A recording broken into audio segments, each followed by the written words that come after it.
Something is moving right now, not in the world around you, inside someone who carries you with them, quietly, carefully, like something they are afraid to name out loud. This person has spent their whole life being the one who doesn't say it, the one who feels everything and shows nothing, the one who learned, through pain and through silence, that the heart is safer when it stays closed.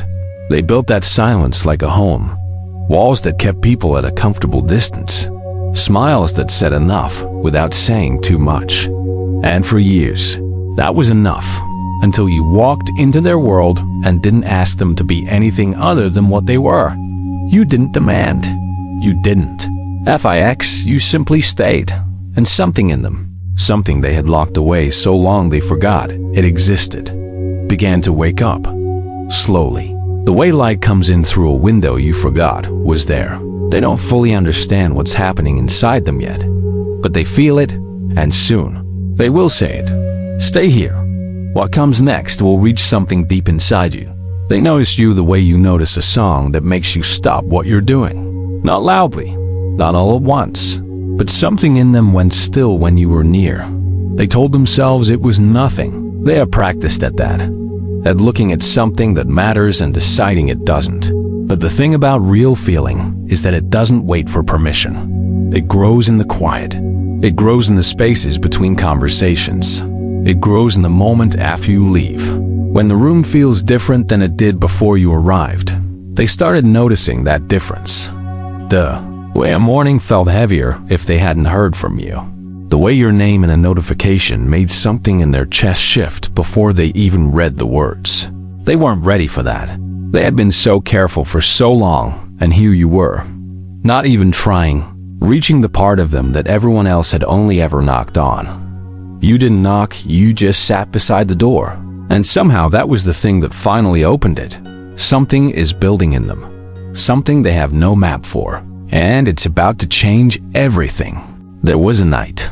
And they remember it the way you remember the moment before everything changed. They were alone. The kind of quiet that doesn't comfort you. The kind that asks questions. And they thought about you. Not the idea of you. You, the specific. Way you make them feel like the world is a little less sharp.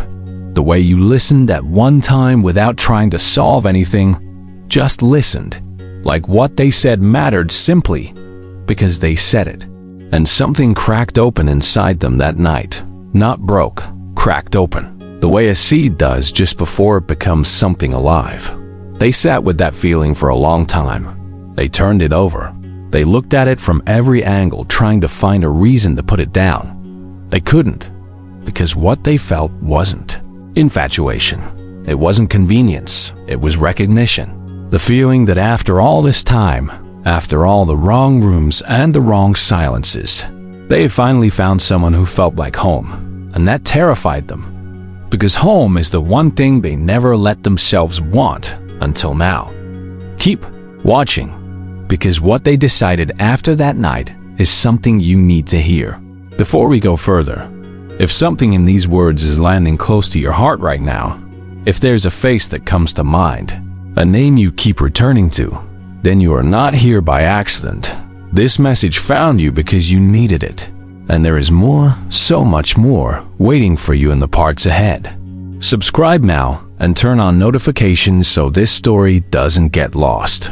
Because what comes next is the part that will stay with you long after this video ends. Now, back to them. After that night, something shifted in the way they moved through their days.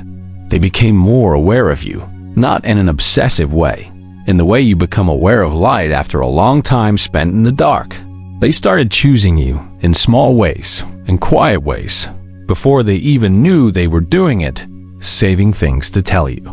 Thinking about what you would say, feeling the day settle differently when they knew they would hear from you. They were falling, not dramatically, gently, the way snow falls, so quietly you almost miss it, until suddenly everything is covered and the whole world looks different, and they were about to do something they had never done before. They made a decision without realizing they were making it. It happened in an ordinary moment, not a grand one. Maybe you said something small that landed like it was meant only for them. Maybe you showed up when they didn't ask you to.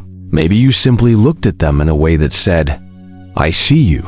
And in that moment, without ceremony, without preparation, their heart made a choice to stop running, to stop translating their feelings into something smaller and safer before letting them show, to let you in, really in, past the part of them they show everyone, past the part of them they show almost no one, into the part of them that has been waiting, quietly and without hope, for a very long time. This is the part of them that remembers every kindness, that holds on to the moments when someone made the world feel softer, that has been hungry, not for love in the abstract, but for one person who stays. You became that person, not because you tried to be, but because you simply were. And now they are ready to say the words they have never let themselves say. When they come to you, it won't look like the movies.